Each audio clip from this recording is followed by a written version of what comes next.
Oke, selamat malam teman-teman Lazio Indonesia. Kembali lagi 3 hari berturut-turut kita IG live, dan momentumnya sebenarnya pas banget. Tanggal 4 kemarin Lazio Indonesia berulang tahun yang ke-21, dan besoknya lagi tanggal 5 ulang tahun LI Padang, dan ke hari ini tanggal 6 itu pas banget ulang tahunnya LI Jakarta gitu. Jadi 3 hari berturut-turut kita Instagram live bersama teman-teman se-Lazio Indonesia, dan mengucapkan selamat ulang tahun juga buat Lazio Indonesia Region Jakarta, region saya juga, yang ke-12. Dan saya sekarang memakai kaosnya Lazio Indonesia Jakarta yang ke-7. Jadi sekitar 5 tahun lalu lah ini kaosnya. Dan ya, saya menyapa dulu buat teman-teman yang sudah bergabung. Selamat malam. Terima kasih sudah meluangkan waktunya untuk menonton Instagram live Lazio Indonesia gitu. Wah, banyak juga nih. Oh iya, sedikit kasih informasi kalau saya dulu sebenarnya juga sampai sekarang juga sebagai member LI Jakarta, karena saya berdomisili di Jakarta. Dan tepat ya 2012 berarti sudah berapa tahun tuh saya? Sekarang 2020, 8 tahun yang lalu. 8 tahun yang lalu lah saya berkecimpung di komunitas. Awalnya saya nonton di 22 November, nonton bareng bersama LI Jakarta di Warung Bangku di Pejaten. Waktu itu nontonnya Tottenham versus Lazio di White Hart Lane. Nah itu skornya 0-0, tapi bikin deg-degan karena waktu itu Tottenham lagi ada Gareth Bale. Itu permainannya cepat sekali, standarnya Tottenham. Untungnya Lazio bisa mengimbangi dengan permainan yang sedikit kasarnya Alvaro Gonzalez. Nah, buat teman-teman yang mau nanya atau pengen tahu nih tentang LI Jakarta, boleh nanti komen, ada sesinya. Saat ini kita akan mewawancara salah satu pengurusnya LI Jakarta yang pertama gitu. Nah, sebenarnya LI Jakarta ini unik gitu. Kenapa unik? Karena setiap nobar tuh berisik gitu, sangat berisik, karena mereka membawa atmosfer stadion ke dalam nobar. Dan cannya juga lumayan ya. Awalnya saya bercanda, ini kok orang-orang mukanya kayak muka-muka Jawa-Jawa begini, pada jago banget bahasa Itali pertama kali nobar. Cuma ini seru banget gitu, karena can-cannya ini kan sebenarnya bukan sebuah fanatisme semu ya. Sebenarnya ngecan ini sebagai bentuk animo biar teman-teman tuh wah, ada experience baru kalau nonton bersama fans klub Liga Italia. Itu pasti ada nobarnya dan berisik gitu, jadi seru. Itu jadi bikin orang kadang balik lagi untuk nobar aja deh daripada kita nonton di rumah gitu. Sebentar, masih menunggu narasumbernya masih Sebats 2018, kata Polres Donggala. 2018 gue di Tangerang nggak pernah diajak sama Licik. Ya lu di Tangerang sama anak Tangerang lah, gimana? Lazio Indonesia Jakarta tuh terbuka. Kita nobarnya memang saat ini tuh ada di Ibis Tamarin Hotel gitu. Di dalam hotel tuh ada kafenya, dan di situ nobarnya biasanya HTM-nya sekitar 15.000, sudah dapat minum, dan nobarnya juga nyaman, ada big screen, tinggal bawa biji doang, lo bisa nonton tanpa harus bawa embel-embel yang lain sama duit ya. Nah terus di situ juga teman-teman ya biasalah kita HTM ini sebagai bentuk dukungan supaya teman-teman pengurus juga punya dana kas gitu. Seperti itu sih kurang lebih ya. Kalau ada yang mau nanya-nanya sambil nunggu narasumbernya.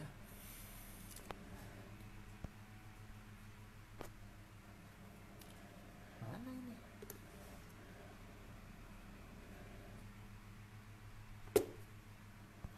Udah mulai berkurang nih viewer nih.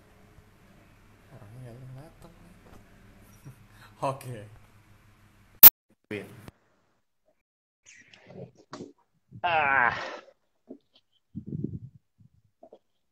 Gitu sih ya. Halo, selamat malam. Malam, Pres. Ini Kelihatan doang nggak nih. Satu-satunya muka gue? satu-satunya member Bojonegoro yang sinyalnya stabil ya. Ya, terpaksa lah nih gue turun gunung. Turun gunung. Apa kabar Bang Rizda? Alhamdulillah, baik-baik. Ini banyak yang nanya nih. Ini kan sebenarnya pendirinya LI Bojonegoro. Terus kenapa sih dibilang jadi pengurus LI Jakarta? Nah ini kan emang kita adain IG Live ini biar pada nanya ya kan? Biar tahu gitu. Selain sejarahnya, perjalanan LI Jakarta sampai ya apalah yang bisa kita sharing tentang LI Jakarta. Karena ini LI Jakarta kan lumayan ini ya. Karena semua pendatang kadang kalau ada tugas kerja ke Jakarta, terus jadi Iya, benar-benar. nobarnya tuh bisa dibilang ramai karena beberapa teman dari luar Jakarta juga gitu. Dan animonya, Iya sih. animonya kan berbeda juga ya kalau di Jakarta ya. Nah gitu. Iya, jadi ya kalau ngomongin LI Jakarta mah itu nggak bisa lepas dari ini sih, nggak bisa lepas dari keberagaman ya kan. Yap. Banyak orang gitu, banyak anggota yang berasal dari berbagai daerah gitu, yang bukan asli Jakarta gitu. Ya termasuk gue juga gitu. Jadi yang kalau dibilang gue pendiri Lazio Bojonegoro ya iya benar yang memprakarsai gitu.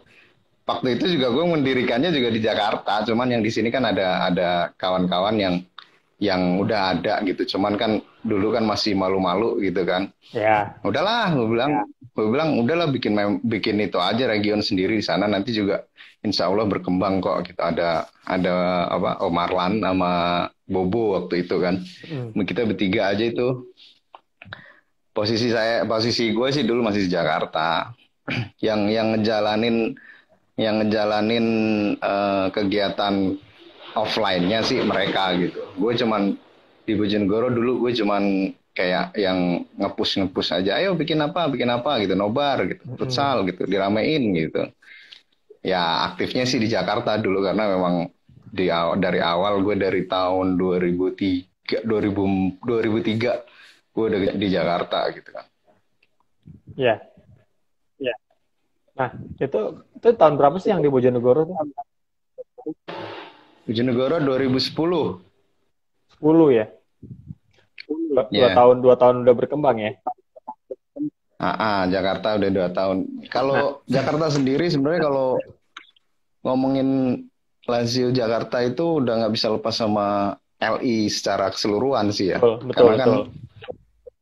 Karena kan dari awal itu kan LI itu dibentuk itu kan di Jakarta gitu. Baru setelah aktif gitu kan, terus di tahun 2008 itu gue sama Adi sama Gary dulu bertiga juga. Adi mana nih? Oh, Bang Hasan. Adi mana nih? Adi Idung, legend. Adi, gue nggak tahu nama aslinya kan. Nggak familiar. Kalau Idung kan, udah wah itu. Atau ini aja nama penanya. Nuar. Yanuar. Ya bertiga. Ya itu bertiga terus sama ya Bang Hasan juga tuh. Kita pikir ini harus dipisahin gitu karena kan kalau misalnya nanti ada kegiatan yang karena kan juga di region-region lain juga udah mulai pada bikin gitu loh kan. Ya. Jadi kita juga di Jakarta takutnya nanti dianggapnya, oh ini apa mewakili LI secara keseluruhan gitu kan. Padahal kan sebenarnya ya bisa dibilang gitu. Cuman kan nggak melulu kayak gitu kan. Karena kan kita harus bagi ininya kepengurusannya dan juga ininya ADART-nya gitu kan. Nah, berarti ya gitu sih. Itu kan LI sebenarnya kan dirintisnya kan berkomunitas itu sejak 99, Bang. 1999. Pas 2009 itu kan baru dibentuk lebih ke organisasi gitu. Nah, 2008 kan berarti sebelum ada organisasi LI-nya itu dibentuk LI Jakarta dulu ya. Udah nama LI Jakarta apa Lazia LI Jakarta dulu namanya? Lazia LI Jakarta sih dulu dibikinnya. Karena kan kita belum Bentar.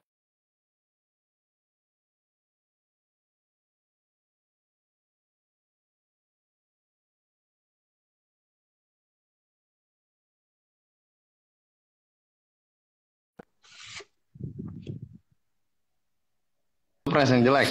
Ya sinyal gue ya. Cek. Kalah sama sinyal Bojonegoro. Oh, tunggu. Enggak, sinyal gue sih ini. Tunggu bentar. Aman nih gue. Lancar nggak nih? Lancar. Udah lancar. Nah, oke. Gue habis switch wifi nih. Bentar. Ya.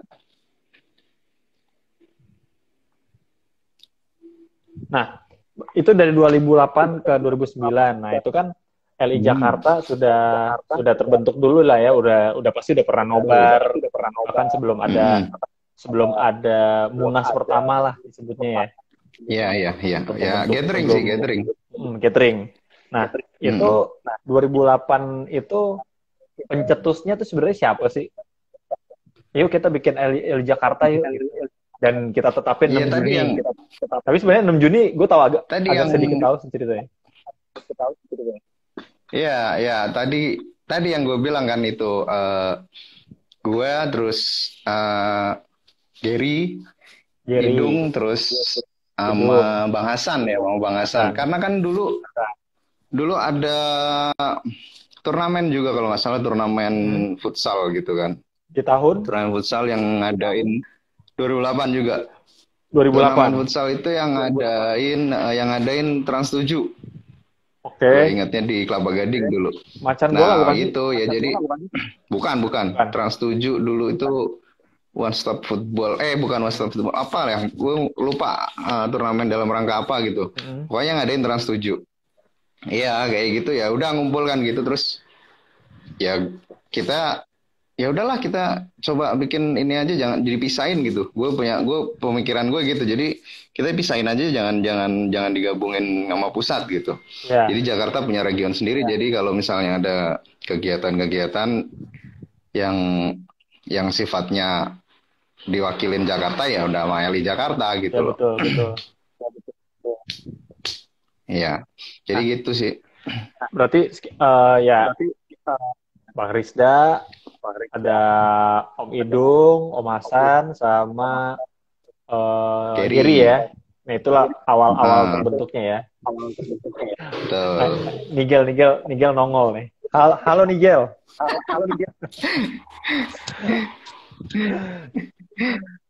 Oke. Udah cuekin aja dia. Ntar rocos mulu. Kalau bisa. Ntar kita live bareng.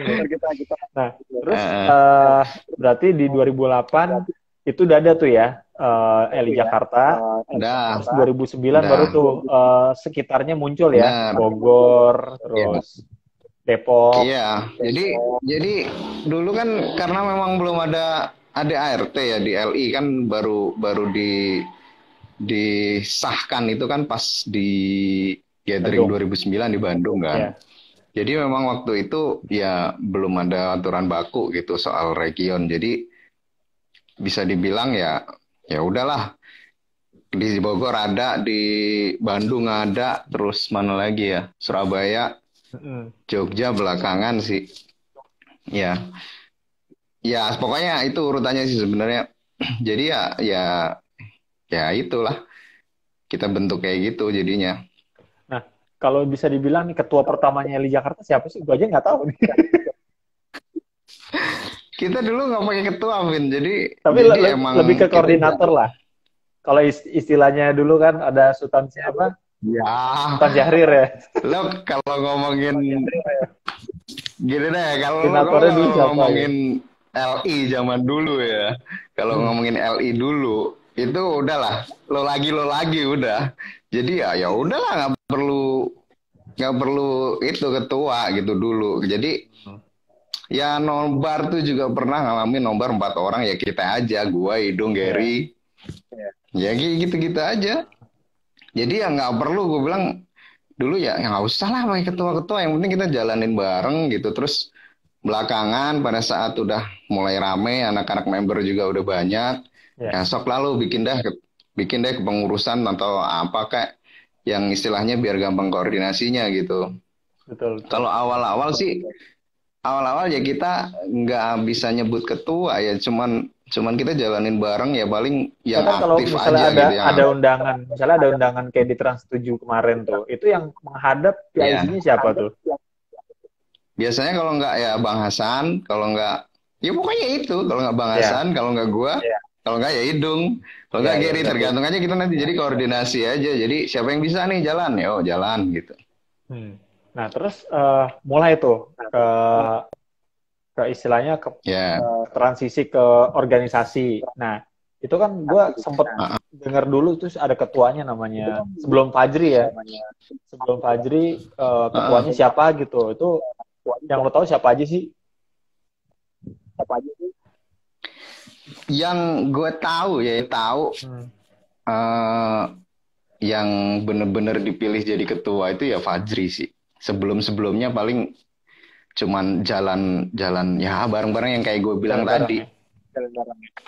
Jadi soalnya ini kan gue suka ada info nih. Oh dulu ketuanya Mendri, terus ada ketuanya Idung, ada ketuanya lagi siapa Fahmi. Nah itu bener nggak sih sebenarnya? Enggak.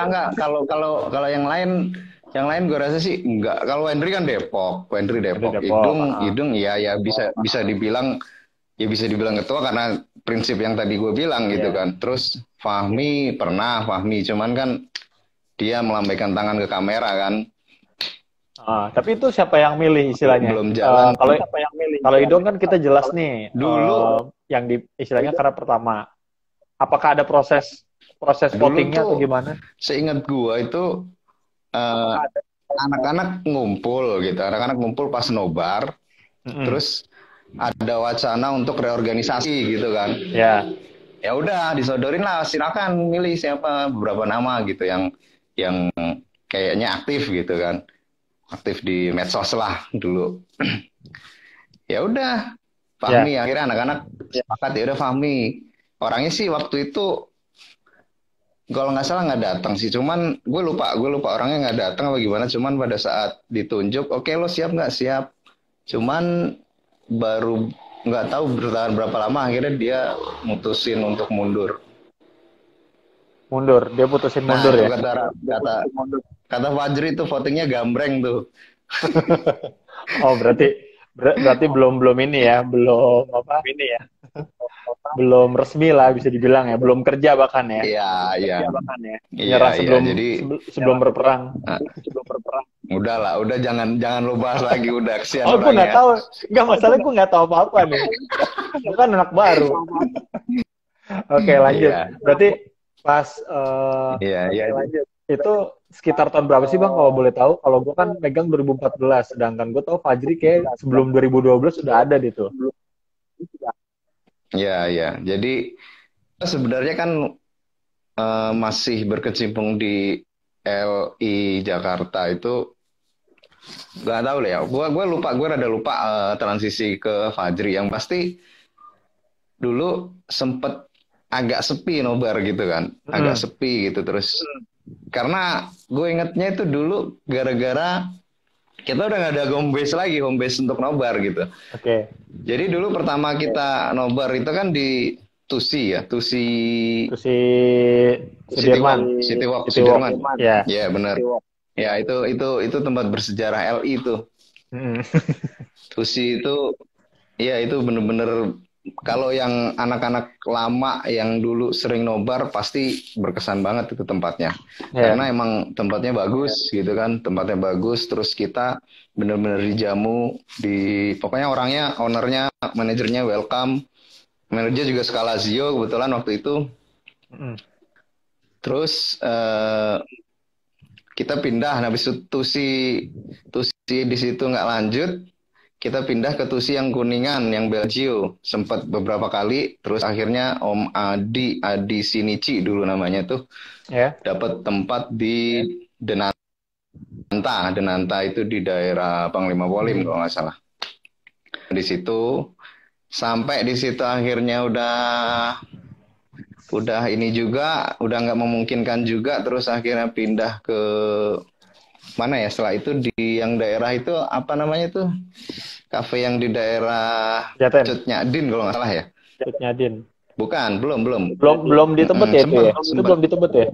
Bukan, belum. Eldora, setelah itu Eldora. baru ke Tebet. Nah ya, baru setelah itu ke Eldora. Nah udah deh tuh. Setelah itu kan agak sempet agak apa ya, nggak terlalu rame gitu. Nah terus datanglah itu Fajri and the Gang gitu, yang dulu sering nongkrong di warteg lah. Kita nyebutnya dulu tuh anak-anak warteg tuh gitu kan. Sorry ya Jri. Di bawah asuhan Kakak Wendri gitu. Nongkrong di warteg. Betul, itu suhunya Om Hendri itu. Dan gue salut sih, gue tetap salut sama mereka karena memang mereka solid gitu. Mereka solid, keluarganya terjaga gitu. Dan gue juga belakangan pada saat udah mulai rame lagi ya gue ikutan lah, join lagi gitu kan. Jadi gitu, Bras. Kalau Jri, jawab deh. Si Fajri ini sebenarnya kemarin gue ajak ini live duluan karena gue tahu nih porosnya ada di dia nih. Soalnya dia alasannya handphonenya jelek kata dia. Oh gue nggak bisa nih, handphone gue burem kata dia. Ya udahlah, akhirnya gue langsung kontak lu aja deh. Itu tahun berapa sih Fajri terpilih? Maksudnya dipilih sama teman-teman kalau udah lu ngurusin aja deh. Kalau Fajri itu gue lupa. 2000 berapa Jri? Berapa gue lupa. Mungkin orangnya bisa jawab lah.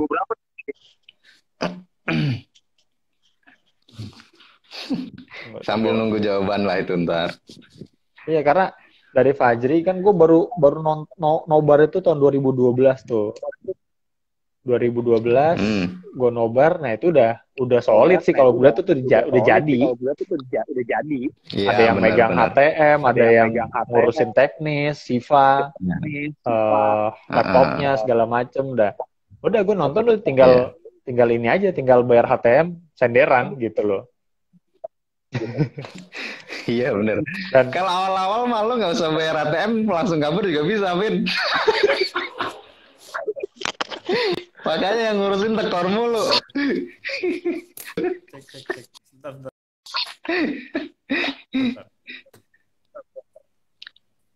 Apa nih gue nih? Bentar bang. Oke.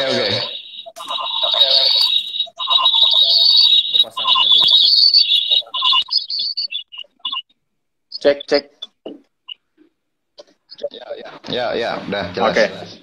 Nah ya, ya dulu kan bayar HTM gitu kan, jadi emang situasinya tuh udah pas gue dateng tuh udah rapi gitu loh, udah tinggal enak aja. Kenapa gue bilang tinggal enak? Pas gue ngurus komunitas Jakarta itu kewalahan, nggak ada yang bantuin kadang, nggak ada yang ini.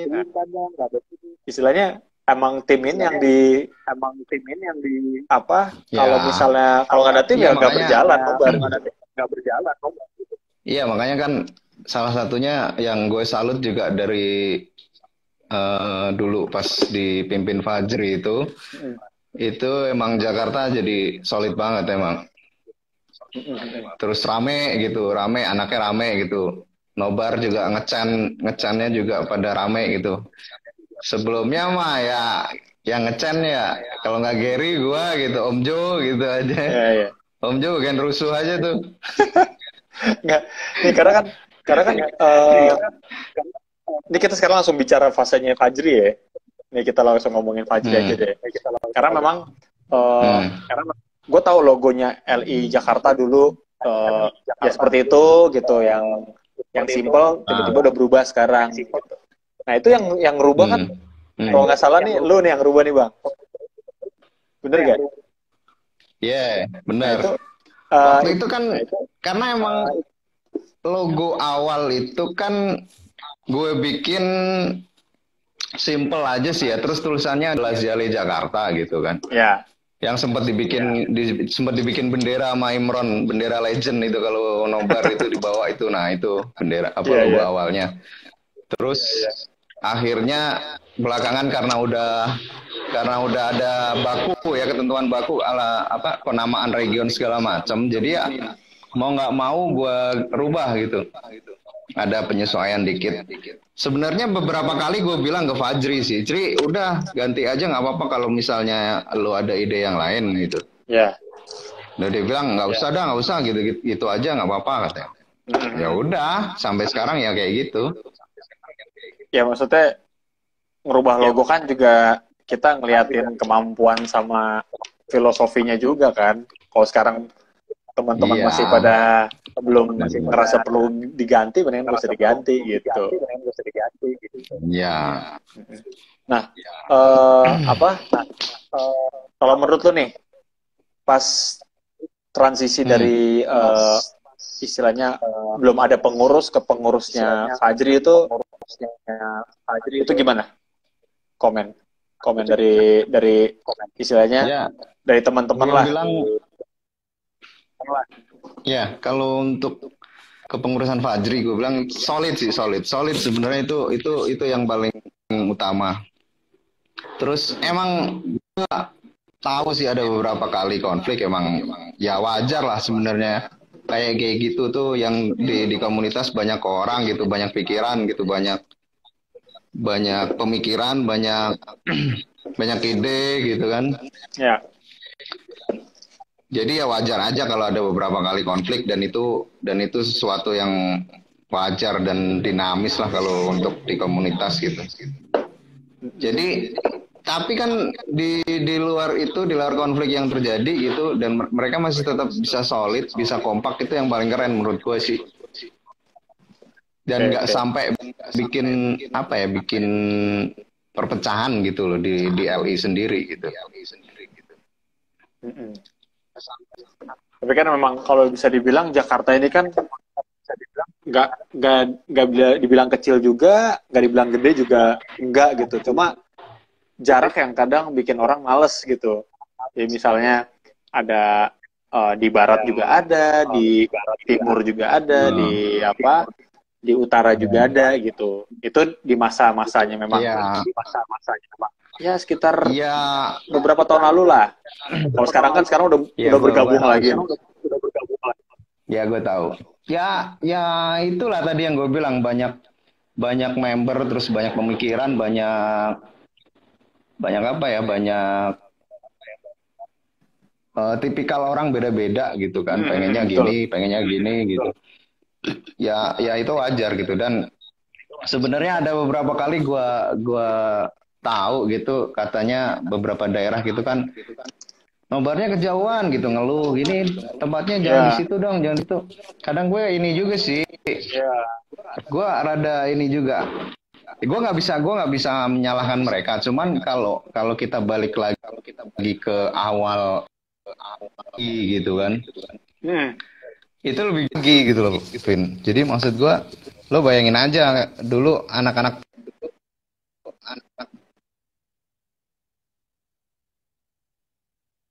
Aduh, koneksi gue jelek apa koneksinya ini nih? Sebentar.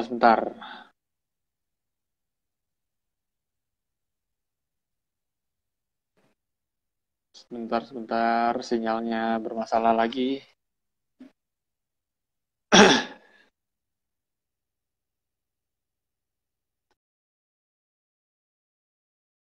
Sudah apa gue nih?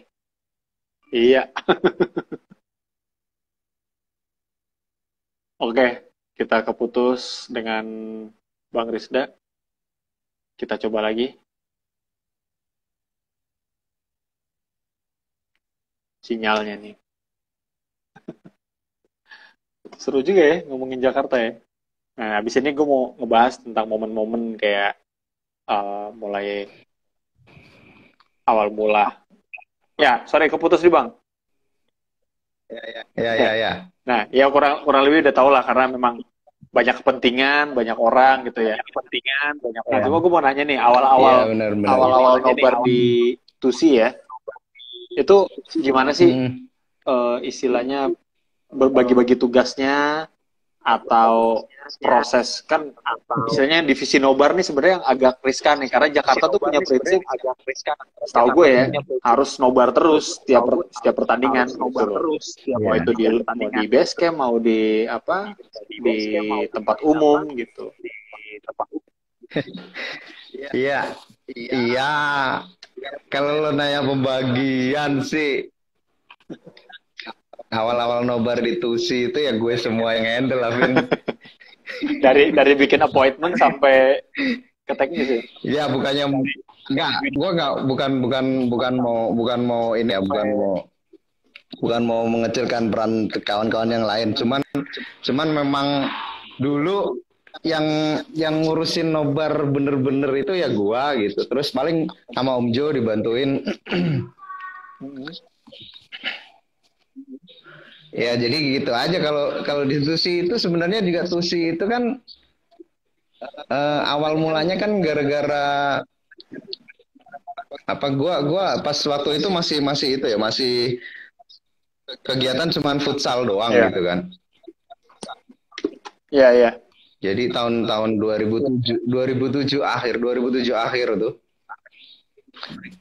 Itu gua kepikiran gitu kita nobar yuk gitu. Gue ngomong gitu ngobrol sama Om Jo waktu itu. Om gitu bikin nobar ya Om gue bilang gitu kan. Masa futsal doang gitu. Terus si Om Jo nanya lah kita tempatnya di mana nih kata. Ya waktu itu gue kebetulan kenal sama orang itu manajernya Tusi itu kan. Waktu itu gue masih kerja di City Walk. Dan kebetulan dulu saya kan masih dipegang sama itu Telkom Vision waktu itu di City Walk itu satu gedung itu kan di cover sama Telkom Vision jadi pas banget gitu. Jadi ya udah karena yang menemukan tempat gue gitu yang munculin ide gue gitu. Jadi ya nobar ya gue yang megang gitu aja udah. Jadi kalau dulu ya lo jangan ngebayangin zaman Fajri yang udah rapi yang HTM udah pakai tiket terus segala macam. Jadi ya udah datang aja nonton balik baru bayar ke gua gitu. Kadang kalau misalnya ada yang lupa gitu balik aja gua balik iya pas totalan lah kok kurang nih Om gua sama Om Jo udah totalan kurang berapa nih kurang berapa ya udah gitu kan. Itu sebenarnya kan suka duka kita dulu jadi bisa jadi cerita gitu dan bukan sesuatu yang benar-benar merugikan banget dibandingkan dengan apa yang udah kita dapat dari komunitas ini gitu mulai dari kawan mulai dari jaringan buat segala macem gitu. Jadi ya kayak gitu mah gue bilang sih kecil dulu. Nah kalau dulu nih kan di Trans 7 ya kompetisi. Nah itu istilahnya sampai sejauh mana LI Jakarta bisa berbicara?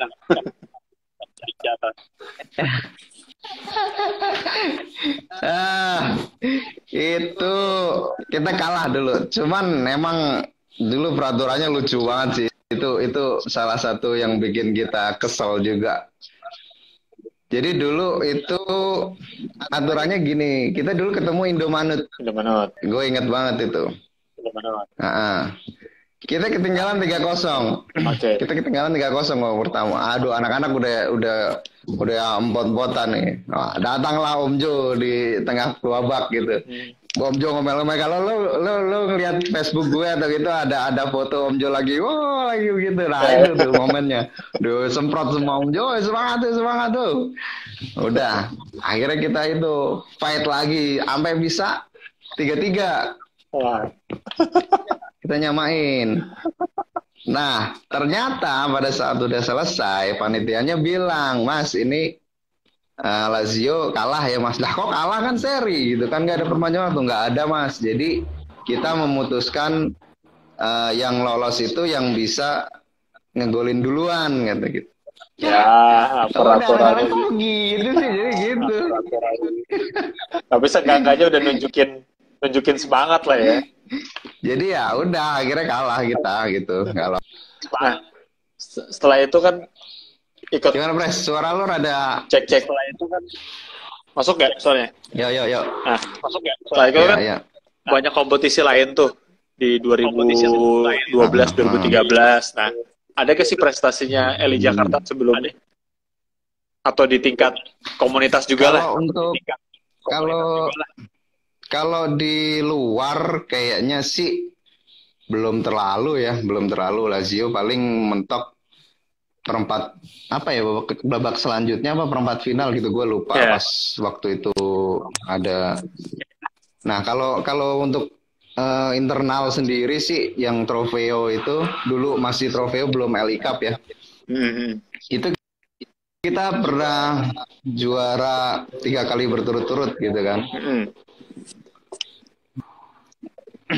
Mulai dari yang Trofeo pertama di Bogor ya. Di Bekasi, terus di Depok. Nah itu skuadnya siapa aja tuh kalau boleh tahu? Kenapa bisa jadi treble? Yang pasti kaptennya Idung udah. Oh gila, Idung dengan lo harus enggak, tapi gue tahu ngasih satu sesi buat Idung lo. Nah, Idung nggak pernah nonton live kita lagi. Oh enggak, dia nggak penting kayak gini. Nggak penting ya. Enggak, karena gini, gue tahu permainannya Idung kan. Wah gila nih, jago banget nih orang gitu loh. Walaupun dia cerita ke gue kalau dia udah punya back pain-nya itu kan. Yo, lo itu bener-bener wah. Mungkin lo taunya udah belakangan, Vin. Betul. Udah cedera itu. Vin. Lo kalau ngelihat awal-awal Idung gabung gitu di LI atau Lazio Jakarta itu gokil itu. Main futsalnya dia sehari 3 kali 4 kali loh, kayak minum obat. Wah gila. Ya emang ini banget ya. Dengan emang macan di squad banget dengan kuncir dengan kuncir Palacio-nya gitu kan. Udah gitu selesai main futsal, ngelatih ibu-ibu hadroh lagi. Gimana berkah coba itu.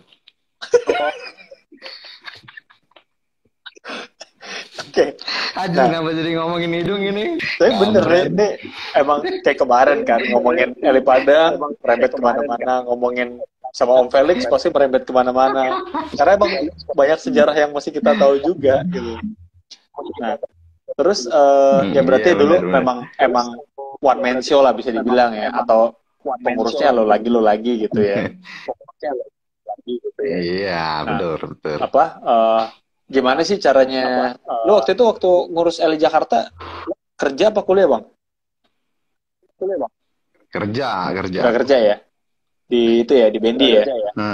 Di Bendi ya? Belum di Bendi gua. Dulu gua masih dulu awal gabung itu gua kerja di mana tuh, daerah Bintaro. Daerah Bintaro. Gue awal-awal gabung di Milis itu masih kerja di Bintaro, itu di perusahaan ini kan. Oke. Di konsultan. Mau gabung nggak apa-apa lah. Lalu bentar. Mau gabung nggak apa-apa lah. Ini di atas. Nah, halo. Ini dia nih. Si jagoan nih. Halo, belum tidur ya? Belum tidur deh. Nah, apa ya tadi? Jadi distract gue nih. Nah, cara bagi waktu. Sorry. Bagi kan lu one man show nih, terus ngurus komunitas. Cara bagi waktunya tuh gimana? Kerja lagi nih. Beda mau kuliah kan? Ya. Kerja lagi. Ya lo bayangin aja lah kayak gitu dulu. Jadi ya gimana ya, untungnya sih dulu kegiatan itu relatif banyak di weekend gitu kan. Jadi syukur-syukurlah kita, karena memang kita juga masih istilahnya masih belum berkeluarga dulu. Ya udah kegiatannya ya bisa difokusin di situ gitu kalau weekend gitu. Walaupun dulu apa pacar yang sekarang udah jadi istri sering protes juga, ya itu udah resiko lah gitu kan. Lama-lama juga dia memaklumi gitu kan. Betul. Yang penting nggak narkoba ya bang ya. Yang penting kegiatannya positif ya. Iya benar. Nah, ya gitu sih. Emang unik banget lah ngikutin perkembangan di Jakarta. Sebenarnya yang lebih banyak pengen gue tanya tuh si Fajri sih sebenarnya. Karena memang ya gitulah kondisinya udah rapih gitu. Kenapa dia bisa bikin rapi kan? Karena ada prosesnya kan. Dia bisa bikin rapi kan? Karena ada prosesnya kan. Iya, benar. Kayak gitu. Nah, apalagi yang mau gue tanya? Sekarang setelah Fajri siapa lu kan ya? Ya, setelah Fajri pokoknya dia bilang tadi 2012 tuh. Dia bilang tadi 2012, terus 2014, berarti kan 2 tahun setelahnya 2014 baru gue kepilih tuh. Halo? Ya, Pres. Suara lu hilang lagi cek. nih. Masuk gak? Suara gue?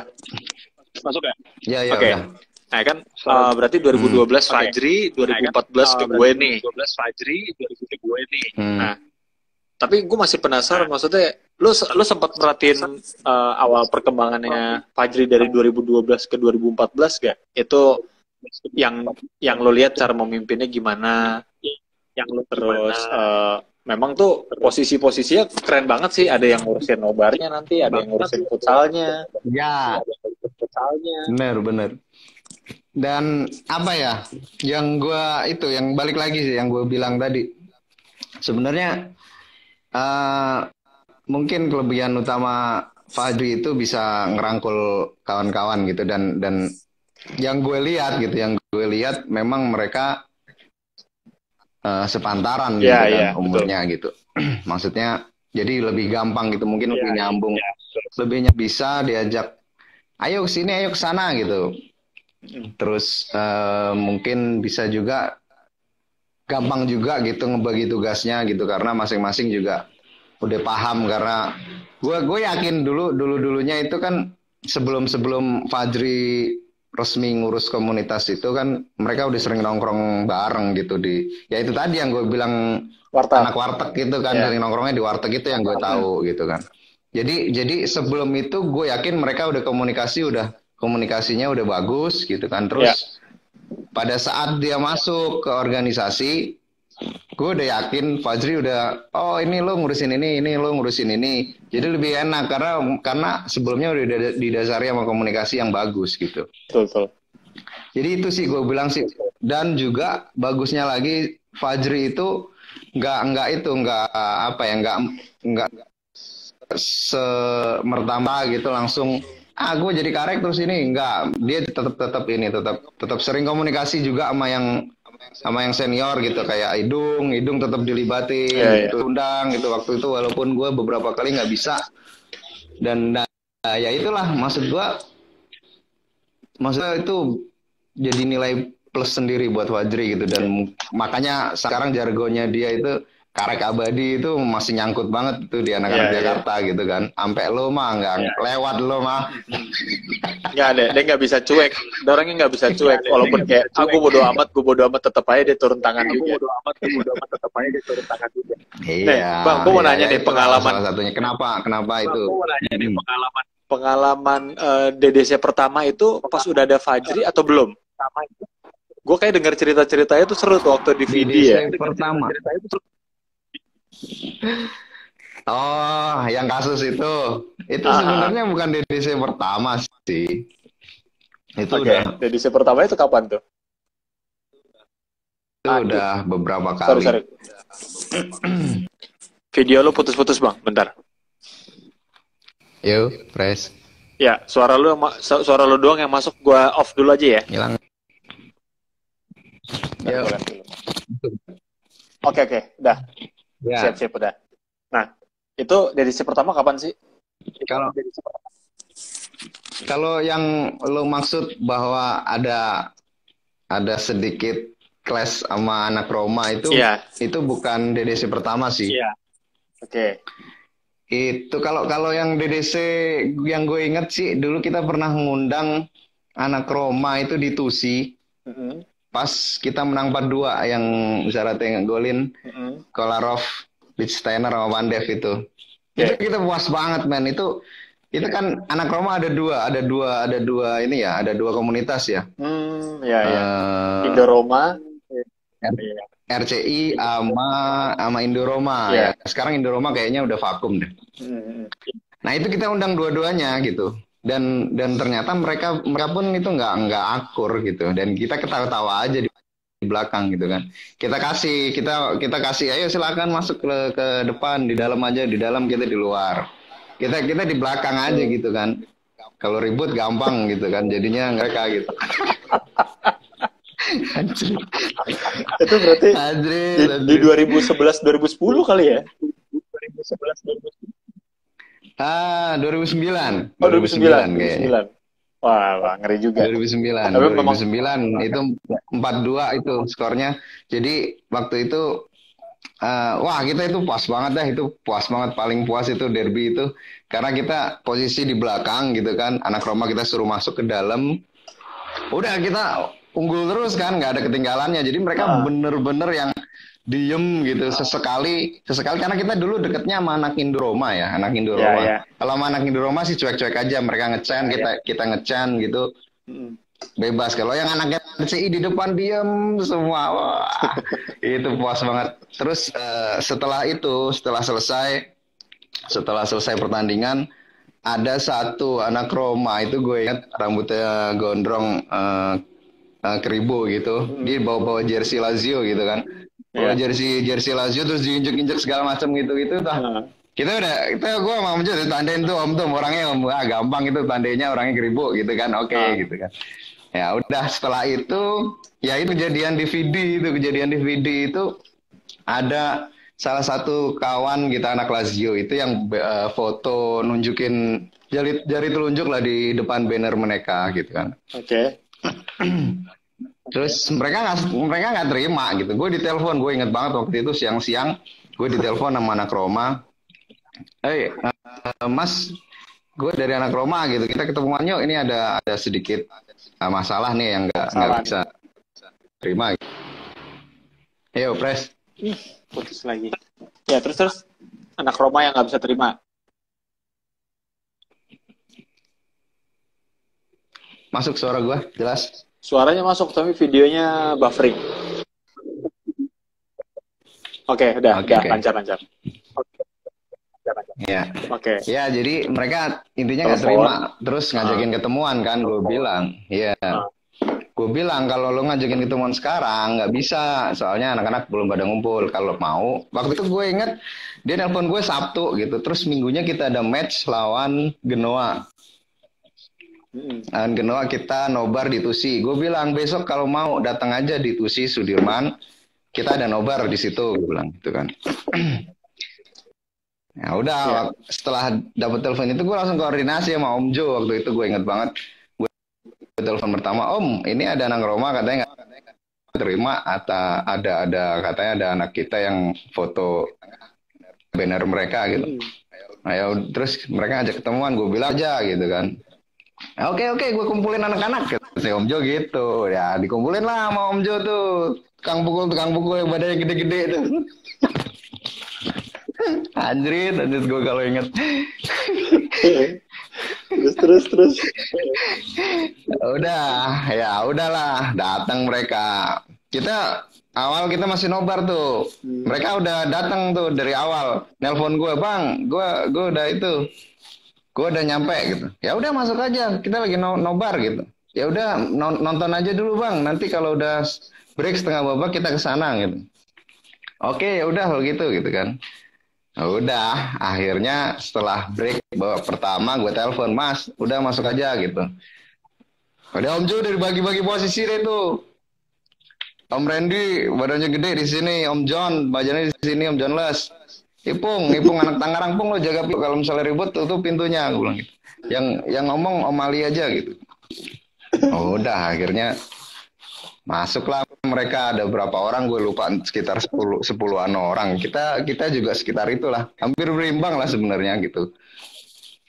Oh, udah akhirnya ngomong, mereka menyatakan ketidaksukaan mereka gitu kan. Dibalas sama Om Jo, ya masalah begitu aja lo ributin gitu kan.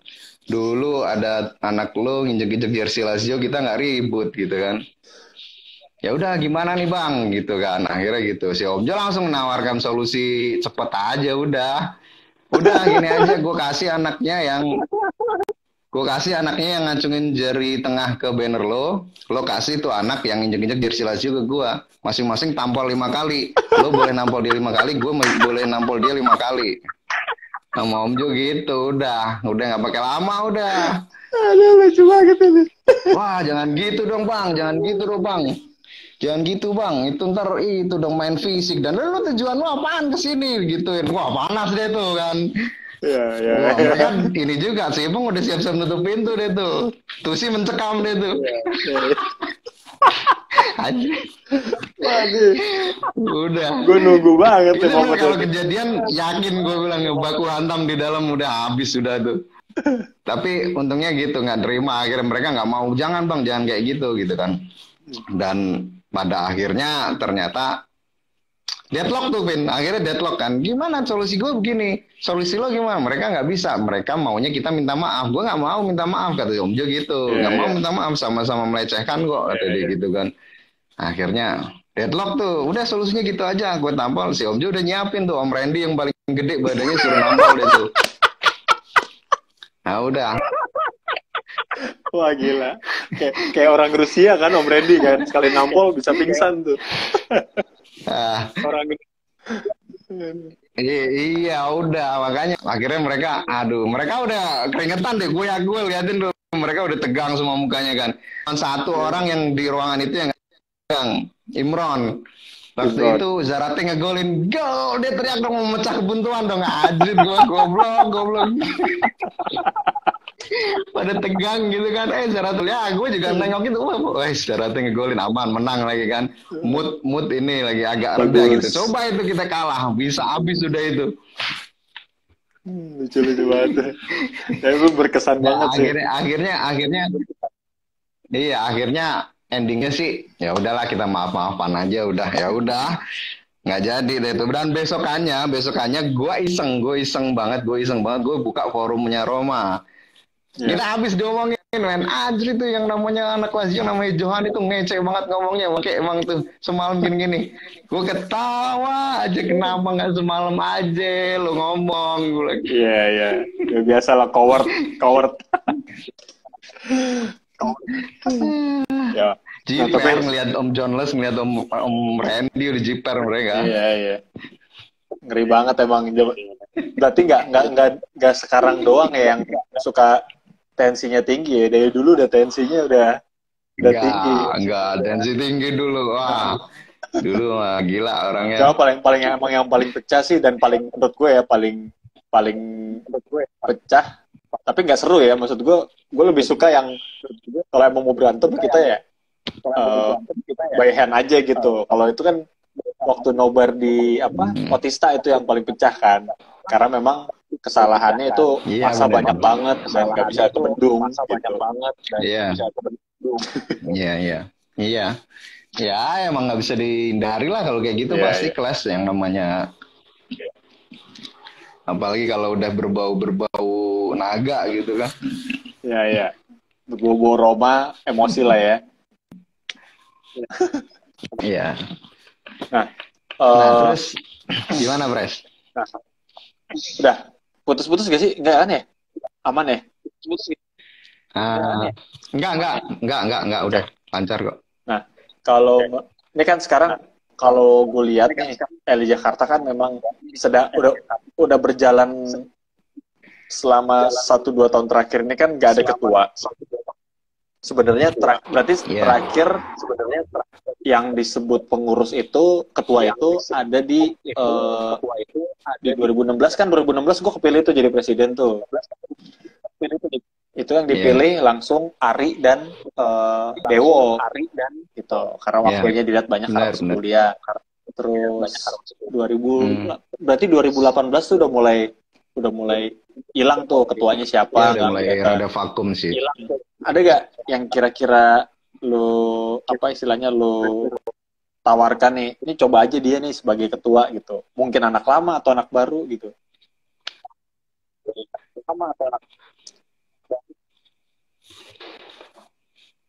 Putus-putus, Fresh. Putus-putus ya? Kayak putus-putus di gue juga deh. Cek. Kayak putus. Cek. Ya. Nah, ya maksud gue, ada gak masukan dari lo kira-kira ketuanya siapa nih? Cuma kalau gue boleh ngejelasin situasi sedikit dulu gak sekarang?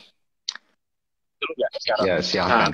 Ini kan sempat 2018 kan udah gue turun tangan lagi lah untuk ngurus nobar gitu di 2019 gitu cari tempat dan di 2018 juga sempat kita masih di Bang Hudi, tapi Bang Hudinya bukan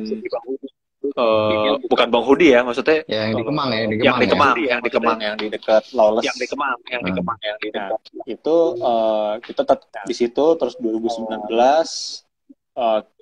pertengahan 2019 kita dapat tawaran di Ibis Tamarin.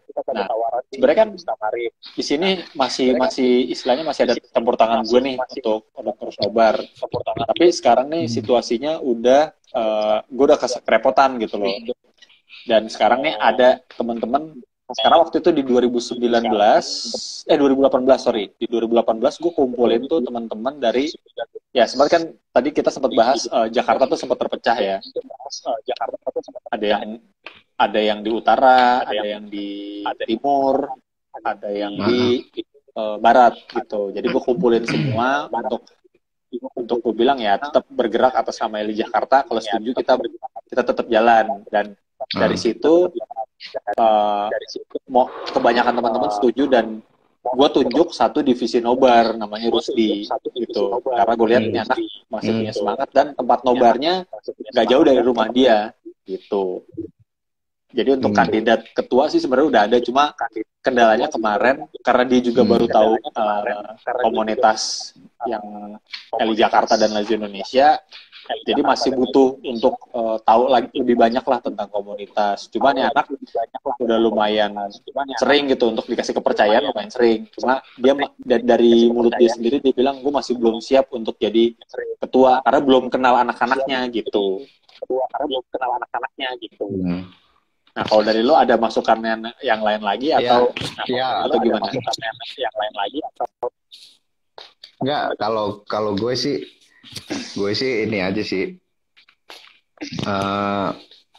Menurut gue dikomunikasiin aja sama anak-anak yang lain gitu.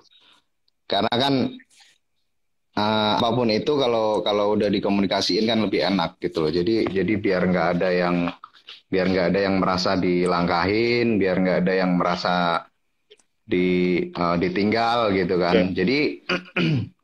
Jadi kalau menurut gue sih siapapun orangnya gitu pun, jadi dikasih tahu aja yang lain, oh ini loh orangnya gitu loh. Maksudnya biar nggak ada yang ini jadi apa ya? Bang, jadi ngerasa. Sorry kita close dulu karena udah 5 detik lagi. Sebentar ya.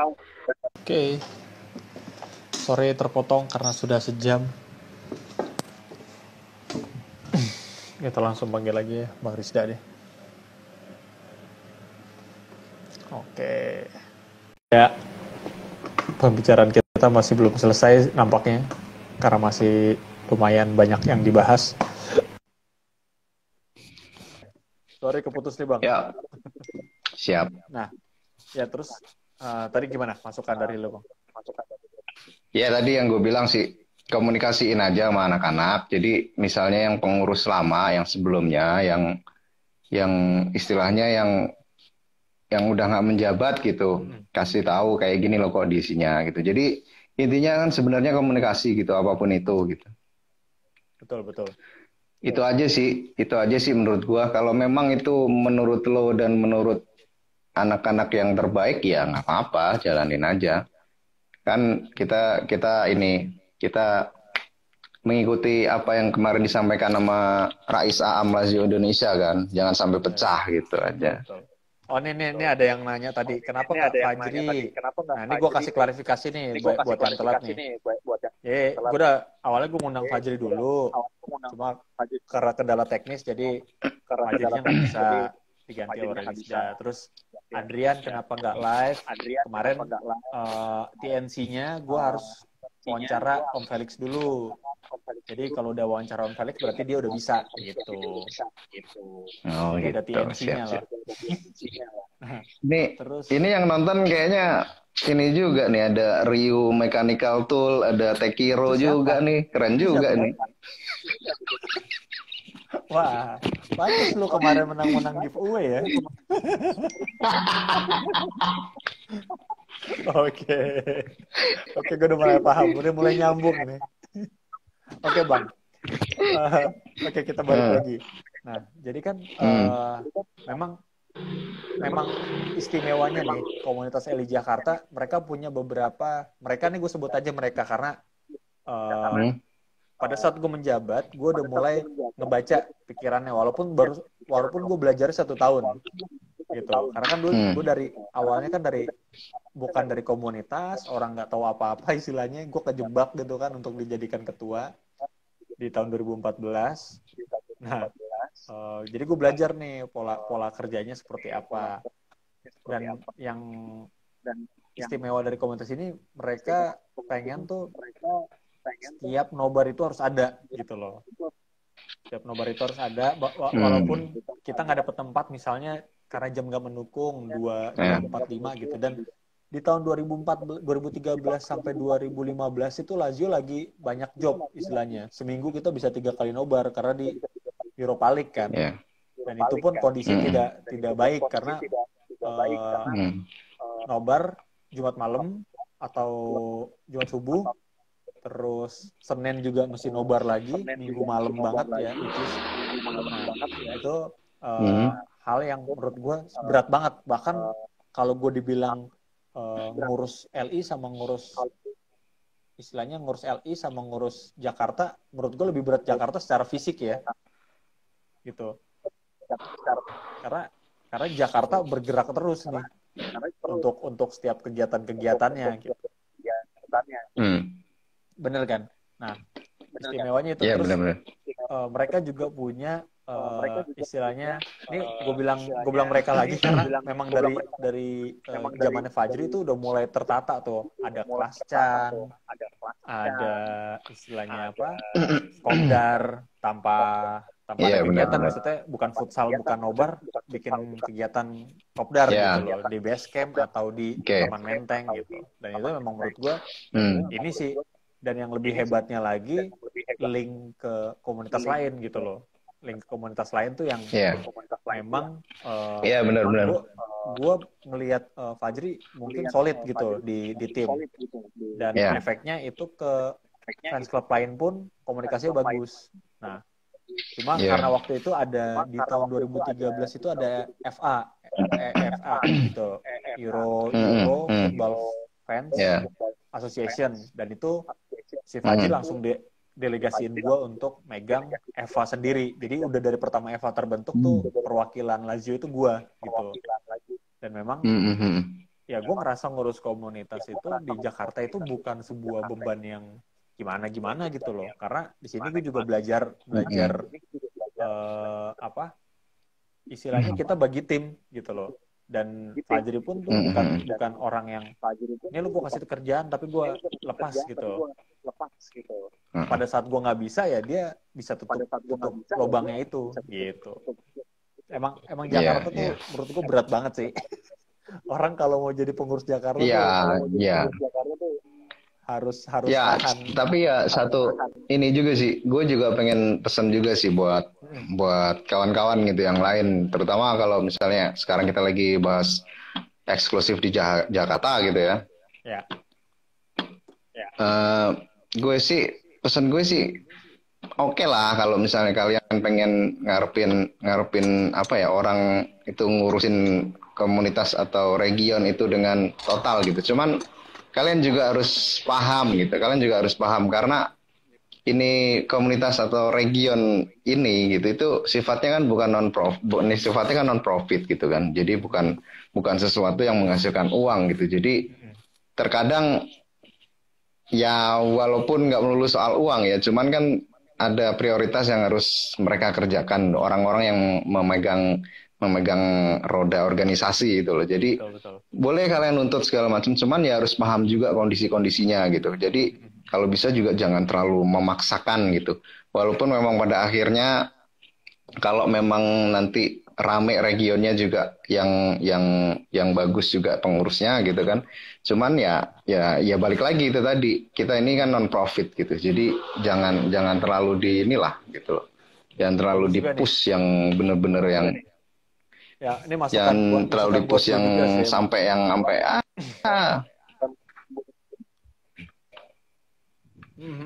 paham. Nah, ya jadi jangan sampai terus nanti kalau lo ngelihat fans klub lain misalnya yang lebih besar yang skalanya MU atau Milan gitu, mungkin ada beberapa kali perpecahan yang disebabkan oleh cuan gitu, cendol gitu. Nah, itu wajar karena mereka kan memang afiliasinya ke sana gitu. Sedangkan Lazio Indonesia ini apa sih sebenarnya gitu loh. Masing-masing ngeredain ego aja sih kalau menurut gua. Setuju. Itu aja. Ya, nanti gue sampaikan juga nih ke pengurus-pengurus yang sekarang nih, karena memang secara organisasi kita belum ketemu ketua yang baru sejak 2018. Cuma untuk pengurus ya alhamdulillah ada gitu loh. Untuk pengurus nobarnya ada, untuk pengurus ke EVA-nya juga ada, untuk pengurus ke kompetisi futsal juga ada. Jadi masih lumayan bergerak lah gitu. Cuma karena lagi pandemi, jadi kita semua stop gitu. Ya udah, sekarang lo kan dulu pernah jadi karek nih. Ya udah, sekarang lo narasumbernya, gue yang nge-host deh. Iya sih, karena gue nanya anak-anak bisa gak yang lain, karena kan gue ketua, jadi lucu. Oke, boleh deh. Boleh. Karena gue nggak mungkin, gue nggak punya narsistik nih, gue nggak punya sisi narsistik soalnya.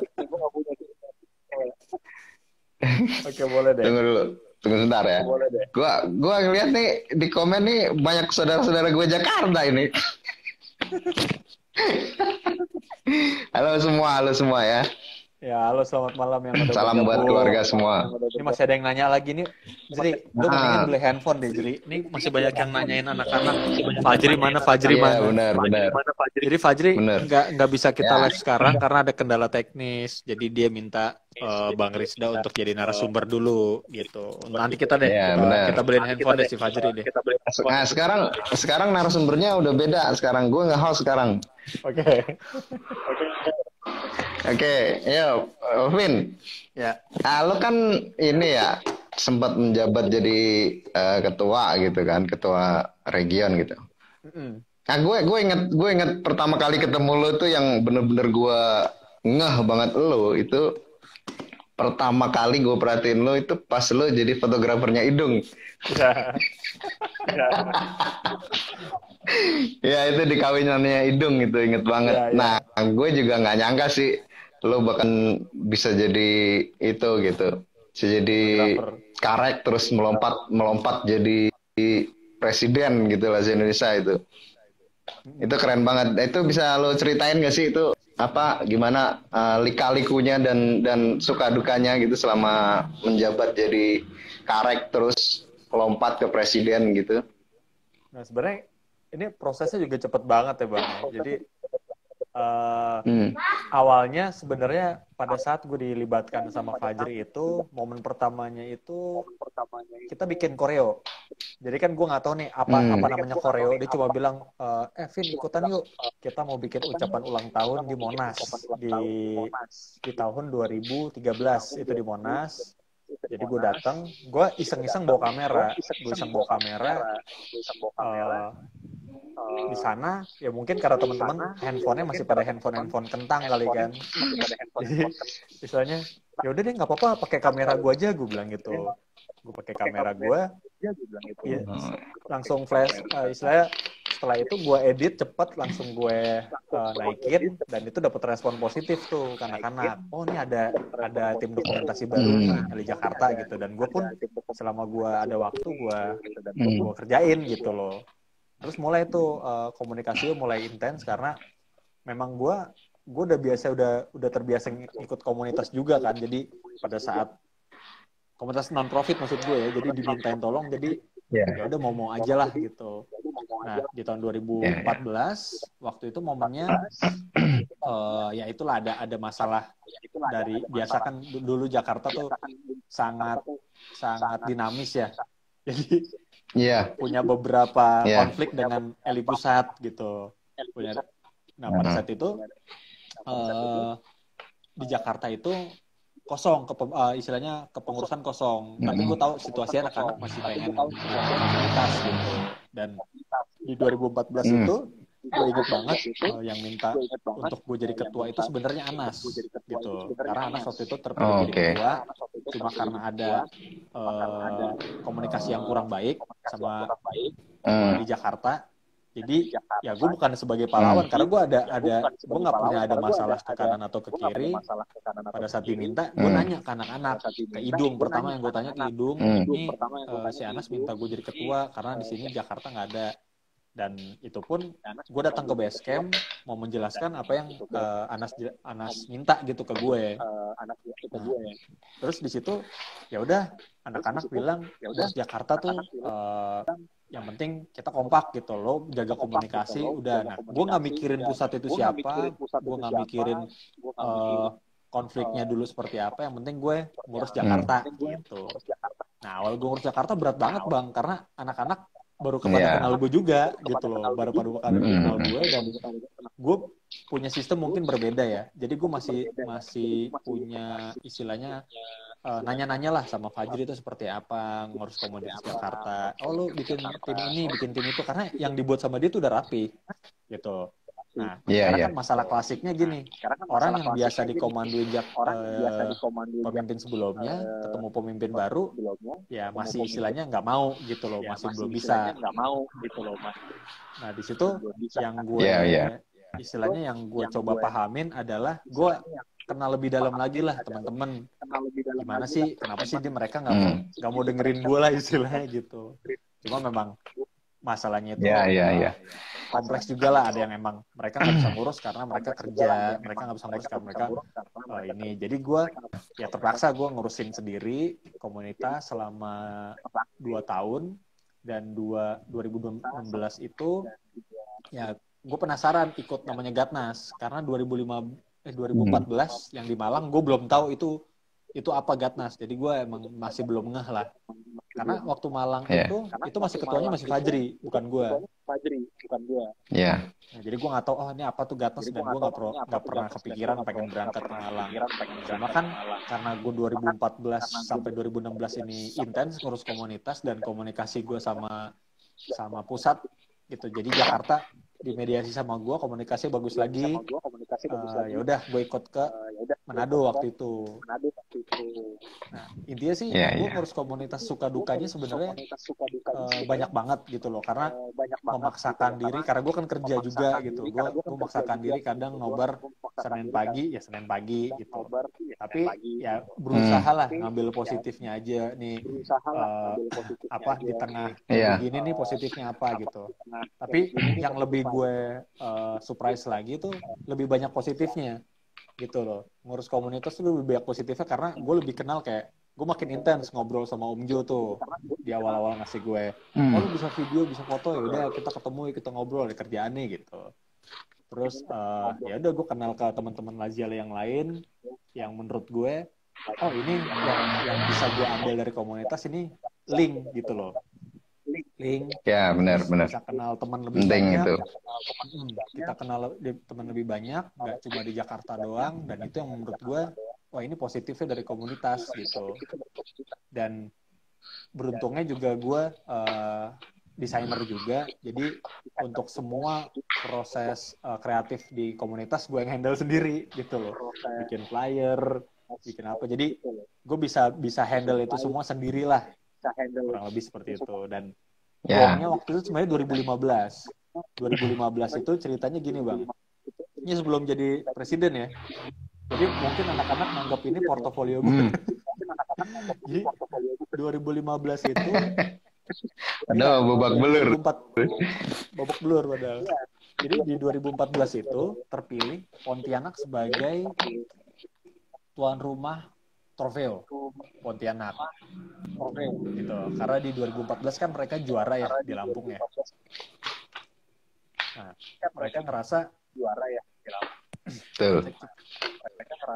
Mereka ngerasa wah siap nih kita untuk dijadikan tuan rumah region gitu. Ya udah Anas ini pembicaraan pusat ya. Jadi gue nggak tahu di 2014 diputuskan Pontianak, di 2015 awal Pontianak bikin flyer gitu. Selamat datang, ini kita tuan rumah Trofeo. Siapkan diri kalian bla bla bla gitu ya. Gue kecil gak Bang? Enggak, dengeran kok. Nah, ya. Terus di situ ya lucunya ya teman-teman dari region sekitaran Jawa ya, menurut gue Jawa itu telepon ke gue langsung. Loh, kenapa nelfonnya ke Jakarta gitu loh. Pertama itu ya gue sebut aja dah, ada region Bekasi, Tangerang, ada region Depok, terus Surabaya. Jadi banyak region-region itu telepon ke gue bilang ini nggak bisa apa ngadainnya di Pulau Jawa aja gitu loh. Kok kenanyanya ke gue bukan presiden, gue bilang gitu. Tapi yaudah deh gue coba sampaikan ke Anas, gue gituin. Gue ngomong ke Anas. Nah itu gue inget banget nih. Gue memutuskan itu memutuskan tuan rumahnya di Jakarta itu 1 hari sebelum gue berangkat ke kemana ya? Oh, jadi waktu itu gue ngobrol ke Idung dulu. Ke Idung gue bilang, Dung, mungkin nggak kalau kita ngadain di Jakarta? Oh nggak mungkin kata dia, karena anak-anaknya pasti keberatan gitu. Dan ini istilahnya penolakan di Pontianak, lo akan menghadapi Pontianak yang bakal tersinggung gitu loh. Nah terus ya udah akhirnya gue serahin aja ke Anas, gue tawarin gini, oke Nas kalau misalnya mau ya udahlah, tapi gue bilang kalau misalnya memang mau di Jakarta resiko kita tanggung ya gitu loh. Lu sama gue yang istilahnya jadi pengambil keputusan. Soalnya kalau gue mau egois ya gue bodo amat. Lu udah bikin keputusan di Pontianak ya silakan gitu loh. Tapi gue ngeliat di sini gue ambil peluang aja bikinnya di Jakarta deh. Gue bikin di Jakarta. Nah di situ setelah gue putuskan di Jakarta gue berangkat tuh ke Dubai. Jadi gue dua minggu gue lost contact gitu sama anak-anak tuh. Gue 2 minggu 2015 gue ingat 2015 awal tuh gue keluar, terus gue datang lagi ke Jakarta tuh udah mulai rame tuh, karena ini orang siapa nih langsung bikin keputusan Trofeo lagi di Jakarta gitu. Dan gue bilang ya udahlah, gue pasang badan aja lah gitu. dan ya udah ya itu ini sih berjalan lah ya, pengalaman itu. Karena kan itu nanti satu live sendiri aja deh.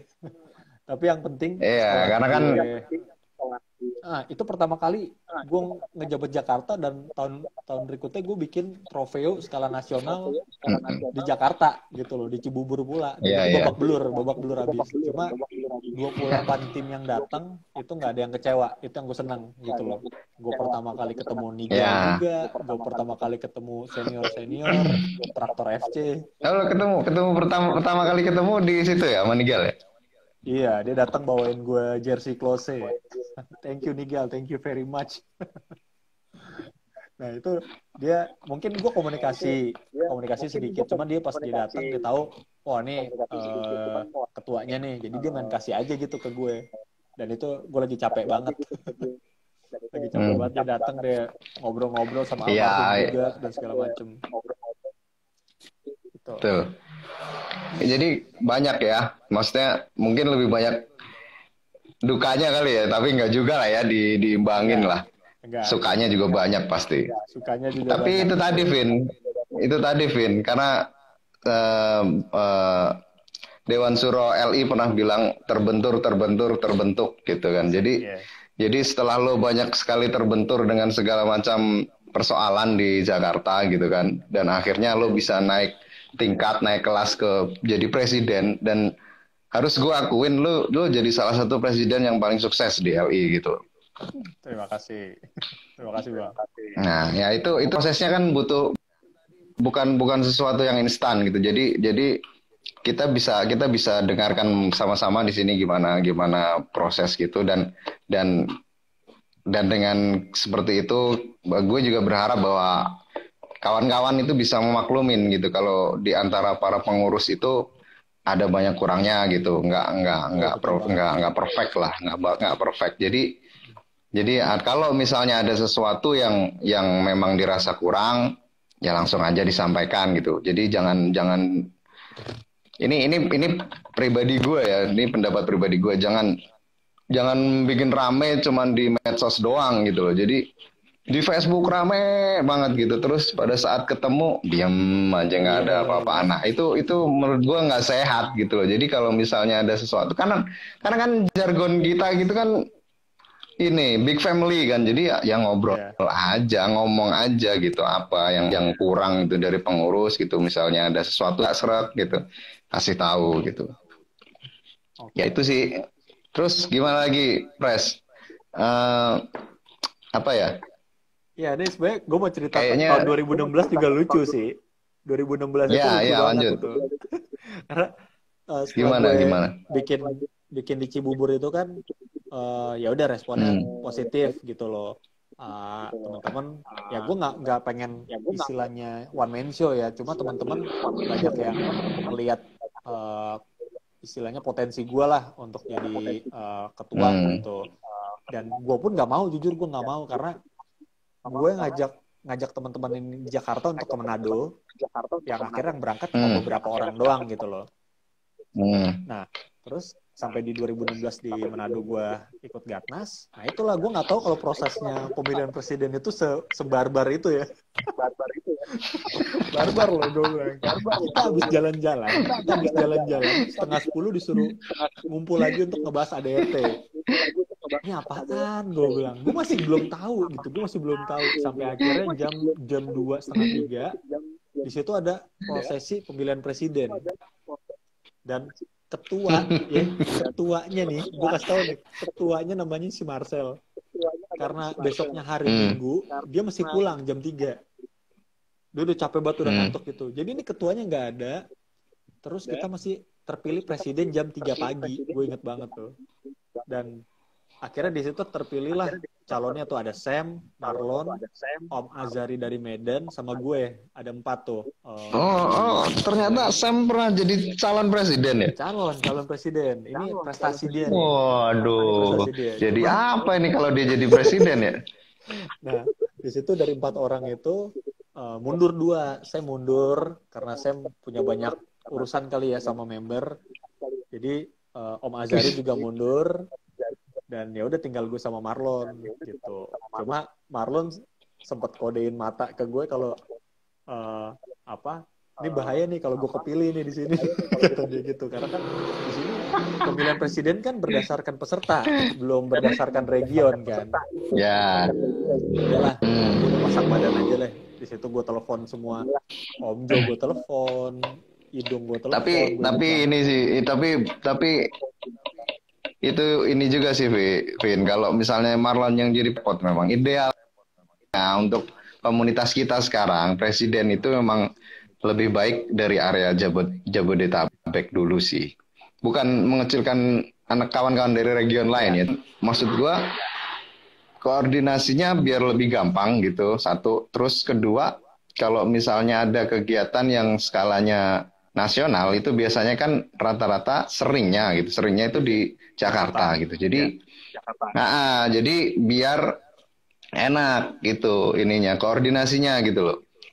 Terlepas nanti pesertanya ngambil dari region yang lain, is okay gitu. Cuman kan koordinasi dengan panitia kan lebih gampang. Nah itu salah satunya.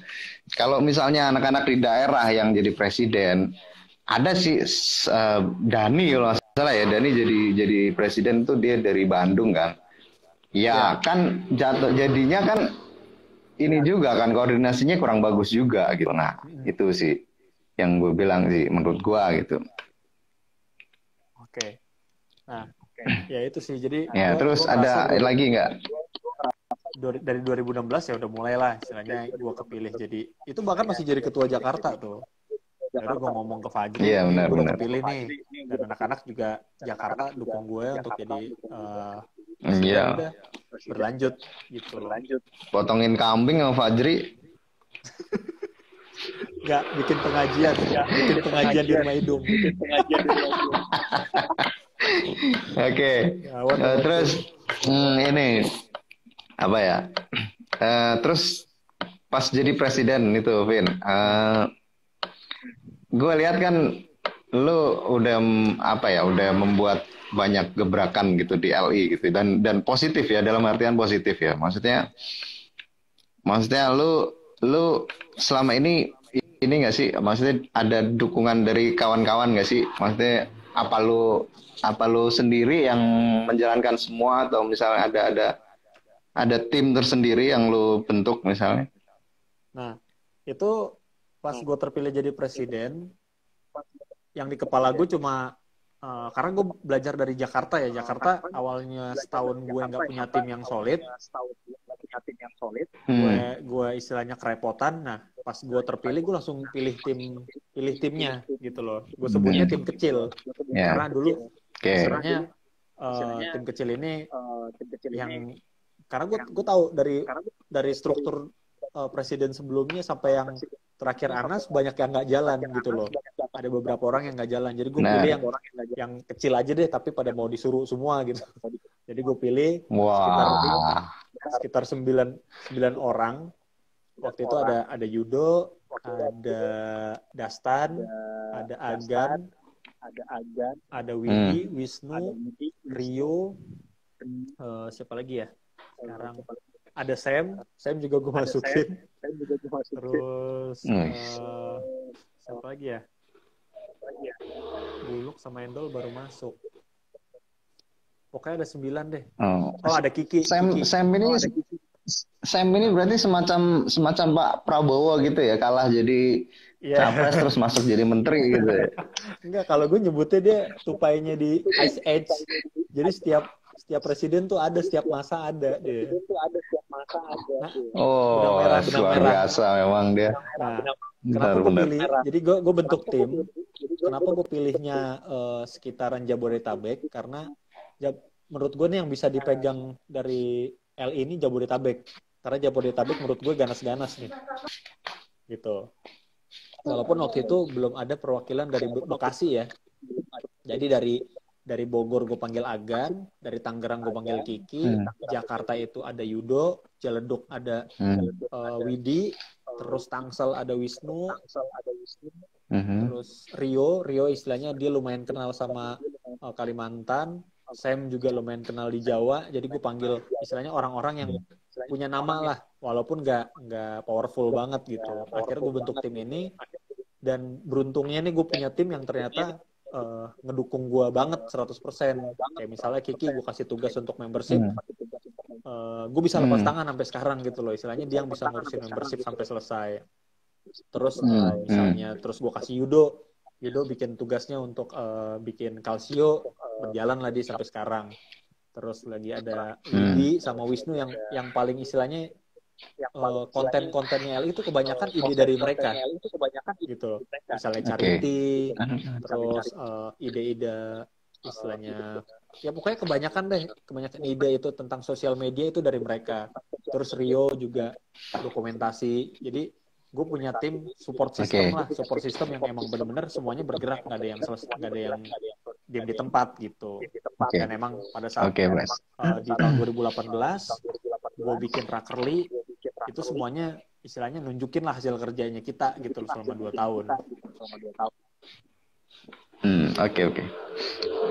Oke, terus nih Vin, kan selama lu jadi karek terus jadi presiden gitu, ada nggak sih sesuatu atau angan-angan lo yang sampai sekarang pengen lo wujudin di komunitas ini gitu, apa sih sebenarnya?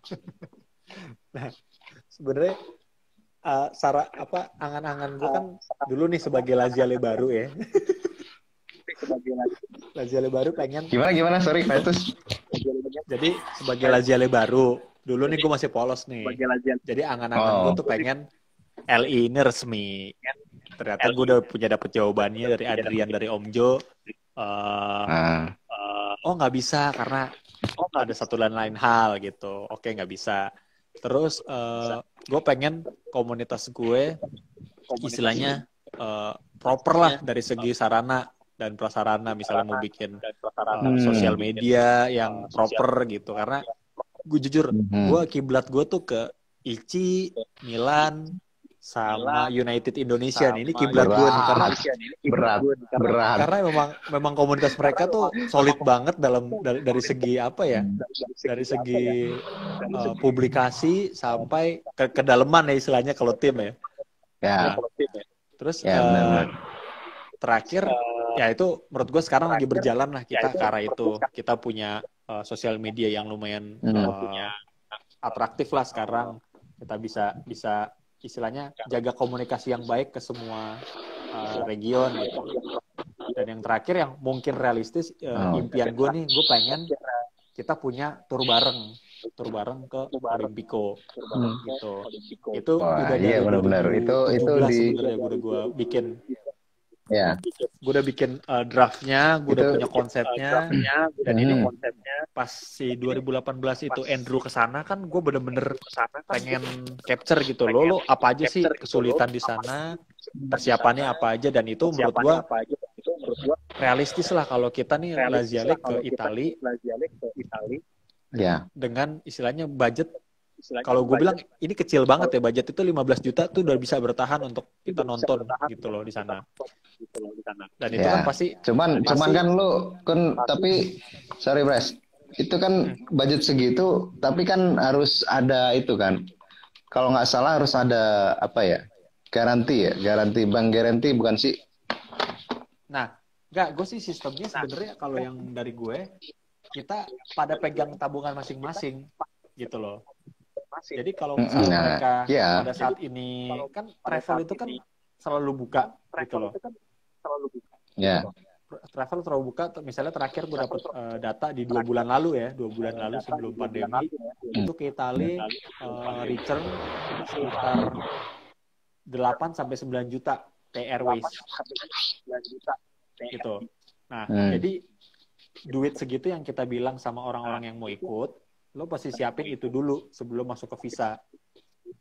Pada saat nanti mereka, ini udah dibuka lagi harga segini, langsung kita beli, barulah kita bikin proses booking hotel, booking tiket, nonton segala macam, dan itu komitmen. Jadi gue pengen ini semua duitnya ke mereka dulu. Gue belum bisa bikin crowdfundingnya dulu, karena memang kalau crowdfunding ini riskan sih, bisa ratusan juta yang gue pegang gitu loh. Nah itu tuh mungkin ini tuh apa Om tadi kan gue lihat sekilas ada Om Idit juga yang sekarang lagi di Swiss, mungkin bisa juga itu juga mintain pendapat atau gimana? Ya betul. Itu sih emang impian gue sih bisa nonton ke Olimpico bareng anak-anak sih, karena gue pengen bawa komunitas, walaupun nih kalau kita ke Italia belum tentu dianggap gitu. Tapi seenggaknya kita kalau ke Italia lu bilang aja gue temennya Nigel gitu, udah aman udah. Iya. Enggak makanya itu sih yang gue pengennya tuh kita ke Italia yang gue nggak mau sendiri, karena kan sendiri pun kalaupun nanti gue jalan sama keluarga ya nonton juga sendiri juga gitu loh. Kalau sama anak-anak kan bisa kencan bareng gitu. Itu sih betul setelah pandemi, setelah normal lagi bisa segera diwujudkan. Karena kemarin tuh sempat kita bikin komitmen nih, ada beberapa anak-anak, yuk kita jalan duluan yuk, buat nunjukin kalau misalnya udah kita jalan, yang lain pasti bisa ikutan, dan kita bisa istilahnya buka koneksi lah gitu loh, hotel di sana atau tur di sana, karena kan pelajar Indonesia yang di Itali, di Roma banyak gitu loh, nggak sedikit, dan kita bisa istilahnya bisa minta tolong mereka untuk guide kita gitu, apalagi pelajar mereka BU kan, bisa kita benar kerjakan istilahnya gitu. Oh, Om Didit ternyata baru balik ke sini, udah pindah lagi berarti nih Om Didit kayaknya. Selamat datang di Indonesia lagi Om Didit. Welcome home. Ya terus ini Pres, apa selain itu Pres, mungkin ada nggak sih pemikiran bahwa komunitas kita ini pengen dikembangin ke apa, bikin sesuatu gitu loh yang bisa memberikan nilai plus, nilai tambah gitu buat para membernya gitu. Ini yang gue pikirkan sebenarnya ini kan kemarin tuh sempat ada ide kita mau kembangin media gitu. Kita kembangin media mulai dari podcast, IG, Instagram sampai YouTube. Nah, kenapa kita kembangin media? Karena banyak teman-teman LI itu pedagang juga gitu.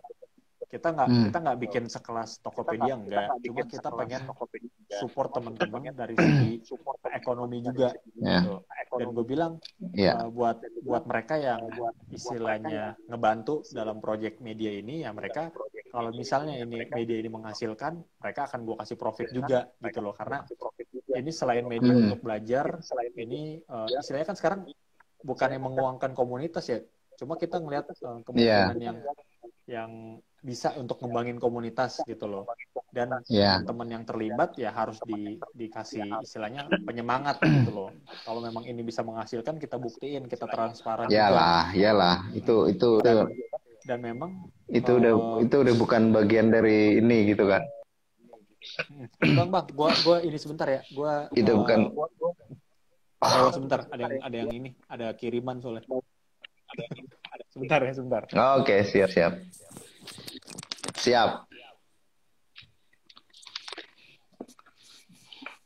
Ya, sambil menunggu Pak Pres ngambil paket, kita coba cek kolom komentar, ada siapa aja nih di sini.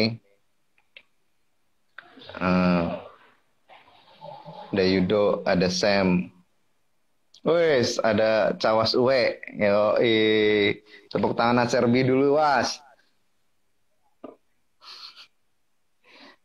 Siapa lagi nih? Ada Tri. Halo Tri. Om Jo. Wah, Om Jo nih dari tadi nih. Ada Karek Abadi Jakarta. Ayo, Rek, Fadri. Om Wisnu, Kafit. Ada istri saya, nanya gathering mulu. Ini kode banget ini.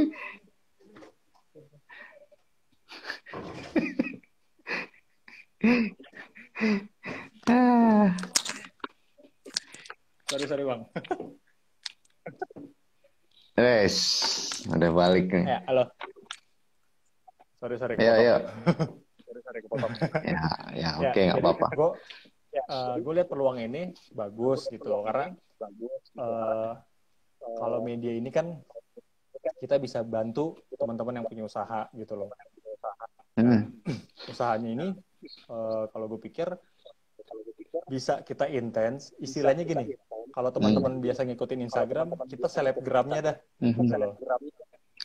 Buat teman-teman yang usahanya masih kecil, kita bantu free gitu.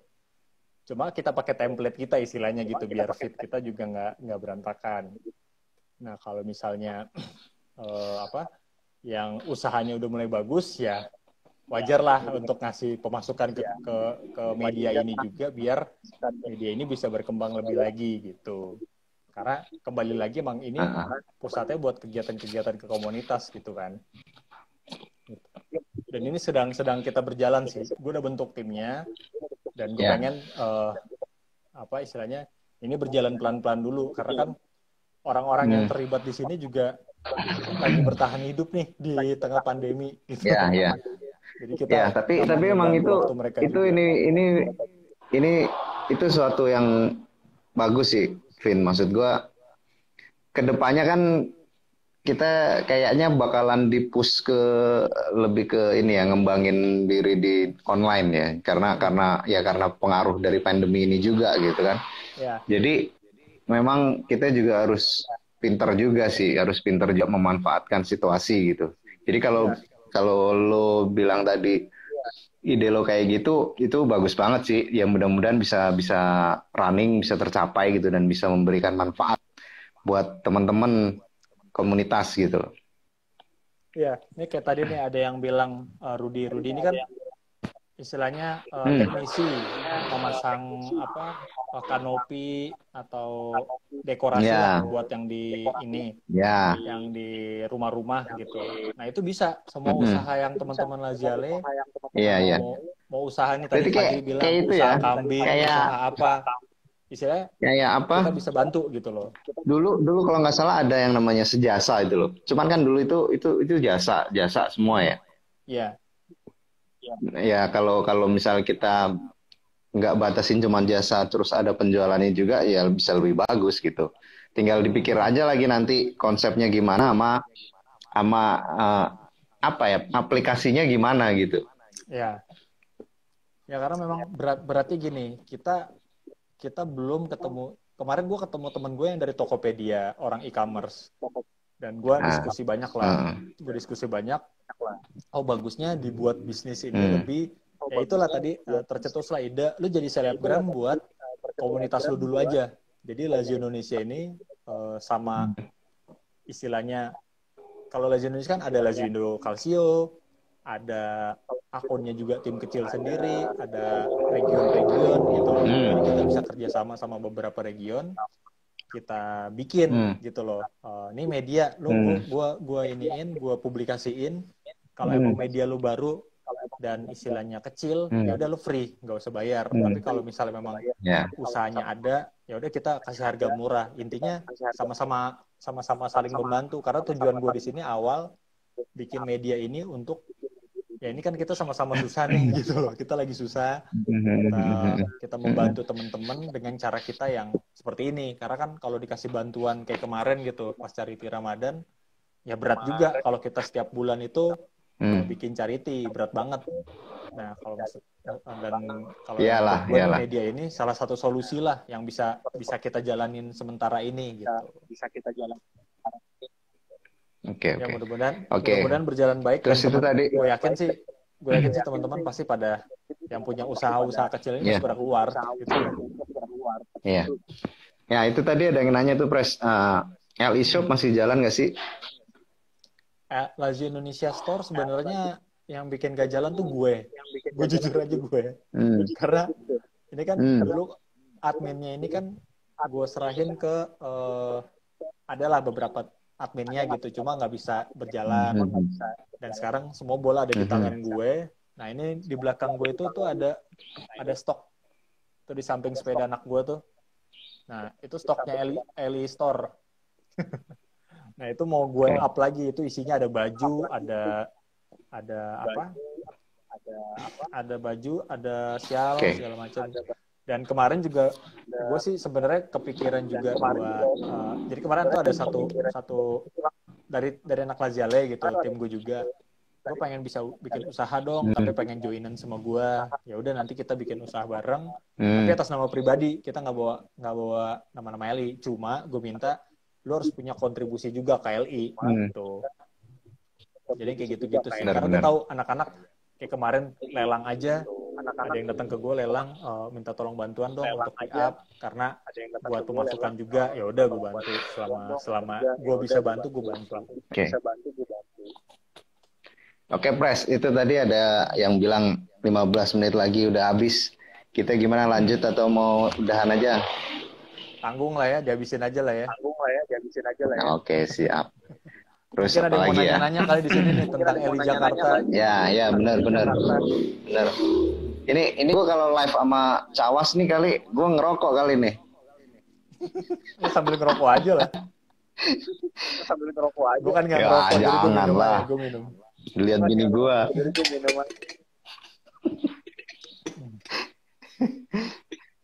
Oh nih, tadi apa nih? Mana nih, ada pertanyaan nggak ya?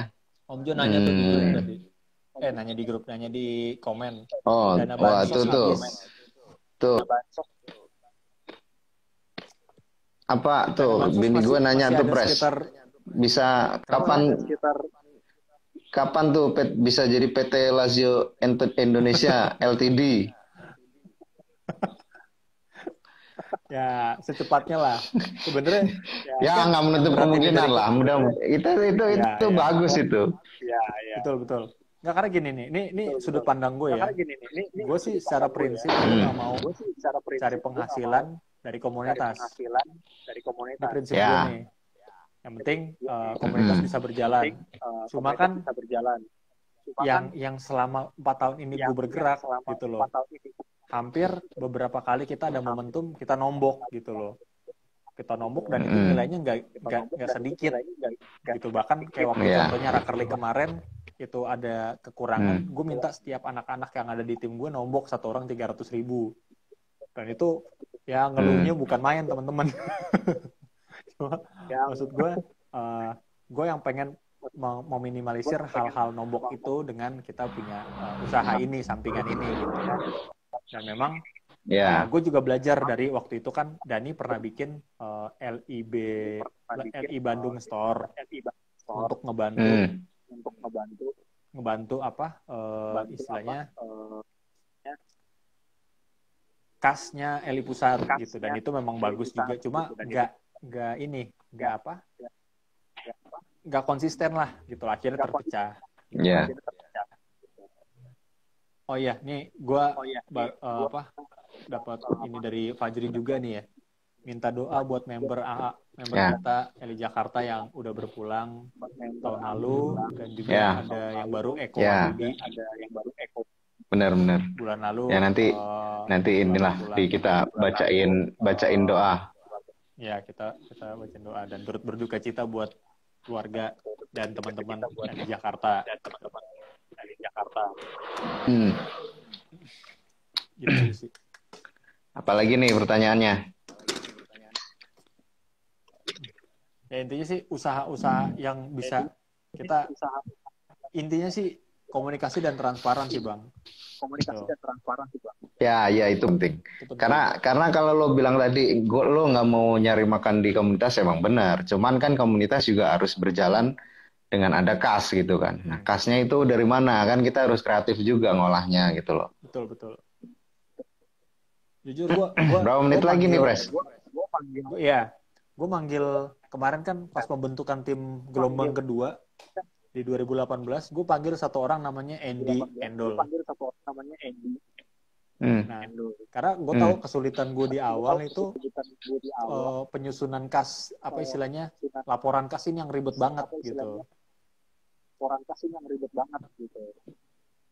Nah, makanya gue cari orang yang emang kompeten untuk pembukuan, biar ya urusan scanning bond itu kan yang ribet tuh, scanning bond, terus nombok yang nilai-nilai kecil, receh-receh itu gila sih, suka ketutup gue tuh yang kayak begitu-begitu.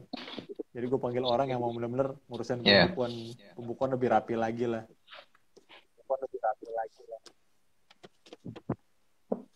Oke.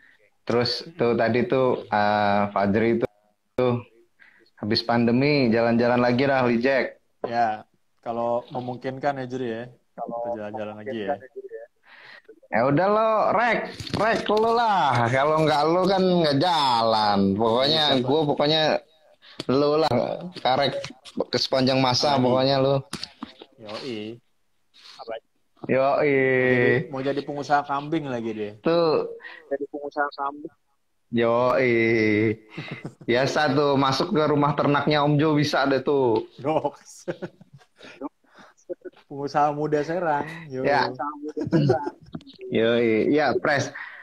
Apa ya tadi itu nyambung juga sih. Jadi selain ini mungkin lo bisa cerita-cerita juga pengalaman. Kan tadi yang lo bilang kan nggak melulu soal duit ya, di komunitas tuh ada link. Betul. Jadi gue juga tahu sih beberapa kali kan kita pernah kerjasama juga sama Om Jo. Jadi mungkin kawan-kawan juga bisa tahu gitu. Jadi pentingnya suatu jaringan gitu. Betul. Mungkin pertemanan gitu, terus mempengaruhi dari pekerjaan dan sebagainya, itu penting gitu. Gimana? Coba lu ceritain pengalaman lu deh. Gitu. Nah, kalau gue sebagaimana mungkin kita kan cari peluang juga nih, kalau kata Om Jo cari peluang gitu. Nah, istilahnya keuntungan berkomunitas ya bukan melulu istilahnya cari proyekan di komunitas gitu loh. Tapi gimana lo memperluas pertemanan biar lo bisa dapat kerjaan gitu. Nah, biasanya kan istilahnya jembatannya itu kan teman, karena teman itu kan kenal, jadi kita tahu pola kerjanya dia bagus dan bisa kita percaya. Nah itu, jadi LI ini kadang yang bisa jadi mediasi buat kita kenalan sama orang-orang yang mungkin kita gak kenal dia di lingkungan kerja kita, tapi relate sama pekerjaan kita gitu loh. Kayak gue waktu itu bisa foto video dan Idung manggil gue untuk jadi fotografer di acara nikahannya dan dia bayar gue. Iya, dan dia bayar gue. Nah, itu kan istilahnya gue dapat duit dan penghasilan dari teman-teman gue yang ada di Lazio Indonesia, bukan dari Lazio Indonesia dong gitu. Iya. Nah, itu sih menurut gue kalau teman-teman pinter nyari peluang, pinter juga, dan saran gue sih kalau setiap ada kegiatan komunitas ya, mau itu nasional ataupun wilayah, kalau bisa ngobrol gitu, jangan eksklusif, jangan diem aja. Kalau pada saat lo ngobrol, lo tanya di pekerjaannya nyambung, lo bisa bantuin gitu. Ya, dan Lazio ini unik, maksud gue gini, nggak cuman level nasional ya, maksud gue kita itu ada ruang lingkup, taruhlah Asia gitu, dengan ada Nigel di situ, itu bisa dimanfaatin juga gitu. Jadi kalau untuk misalnya kita nyari link gitu, nggak yang cuman lokal gitu, internasional pun bisa gitu. Karena gue pernah ini betul. Kejadian juga pernah gue sama Nigel, gue dulu sempet dapat job dari Nigel itu buat logo desain logo buat orang Singapura gitu kan.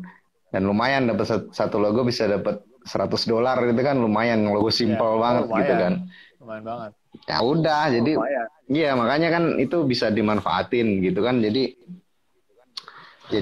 nggak cuman melulu duit gitu. Jadi ya link tadi juga penting gitu.